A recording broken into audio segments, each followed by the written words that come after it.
Welcome back. On today's episode, we're going to be talking about hydrogen fuel cells.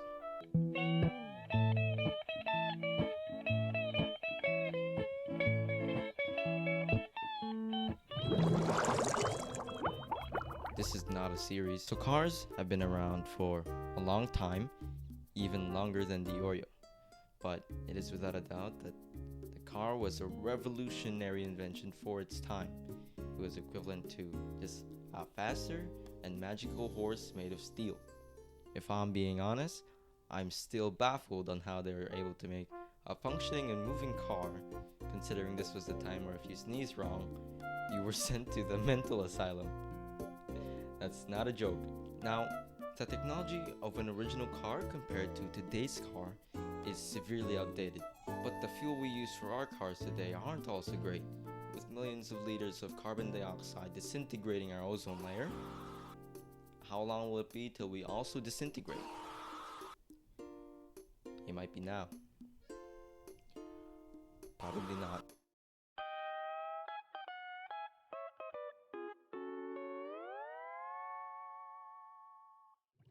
So the main premise of the hydrogen fuel cell is that the reaction between hydrogen gas and oxygen gas is what makes the car move.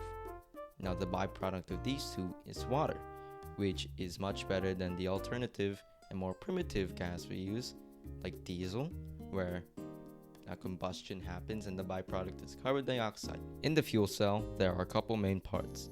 There is an anode, a cathode, a catalyst, an electrolyte, and a power output. So first, hydrogen is fed into the anode, and oxygen and air is fed into the cathode. When hydrogen and oxygen is in the fuel cell, they want to combine and react, but the only problem is only positive particles can pass the electrolyte, and hydrogen is not a positive atom. The catalyst makes this combination and reaction possible by removing an electron from the hydrogen atom so that it can pass through the electrolyte. As the hydrogen moves through the electrolyte, the electron that was left behind is transported to the cathode by a wire so that the combination and the reaction can happen. And that one crucial step, the movement of the electron, is how the car moves, because moving electrons is electricity.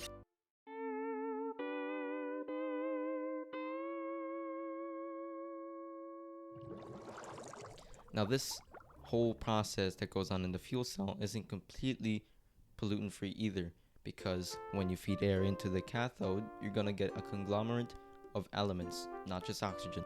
And in some cases, it may also produce some carbon dioxide through a process called internal reforming, where it uses the fuel that was used by the fuel cell to be used as fuel again. It's like a whole cycle. Overall, I'd say the hydrogen fuel cell is doing much better than the primitive counterpart, as it doesn't produce as much CO2 emissions, which doesn't bully our ozone layer into resigning, leaving Earth to be cooked. As for how we get hydrogen, there are many ways to do it, but the main way is through a process called thermal reforming. This process is much less harmful to the environment and is more efficient than digging for fossil fuels. In the future, it may be possible that we can use renewable resources to make more hydrogen with things like carbon capture. Now you may be thinking, why do more people not buy hydrogen fuel cell cars? And that is because it is more expensive. As an example, the price of one Hyundai Nexo is equivalent to 3 Mini Coopers with insurance included in Ontario and a single pack of Oreos. So ultimately, hydrogen fuel cells are just better.